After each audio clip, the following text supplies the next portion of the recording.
నీవు ఇంటి దగ్గర పరిశుద్ధంగా ఉంటే సరిపోదు, ఉద్యోగం చేసే చోట కూడా పరిశుద్ధంగా ఉండాలి.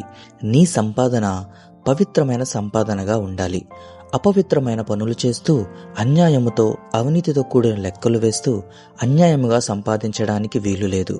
ఉద్యోగం చేసే చోట నీ ప్రవర్తన యథార్థముగా ఉండాలి. స్నేహం ముసుగులో తోటి ఉద్యోగస్తులతో ఒంటరిగా గడిపే ప్రయత్నం చేయడం కానీ, ఎక్కడికి అంటే అక్కడికి వెళ్లే ప్రయత్నం చేయడం కానీ, చనువుగా ఉండడం కానీ దేవుని బిడ్డలకు తగనే తగదు. వ్యక్తిత్వాన్ని కాపాడుకునే ప్రయత్నంలో యేసేపు ఉద్యోగాన్ని పోగొట్టుకున్నాడు, కానీ దేవుని దృష్టిలో బహుప్రియునిగా కనిపించాడు. కాబట్టి దేవుడు అతనిని ఉన్నతమైన స్థాయికి తీసుకెళ్లి వెళ్ళాడు. యేసేపు తన ఉద్యోగంలో యజమానురాలిని సంతోషపరిస్తే ప్రమోషన్ వచ్చేదేమో కానీ, దేవుడిని సంతోషపరచాలని ఉద్యోగాన్ని పోగొట్టుకొని వ్యక్తిత్వాన్ని కాపాడుకున్నాడు.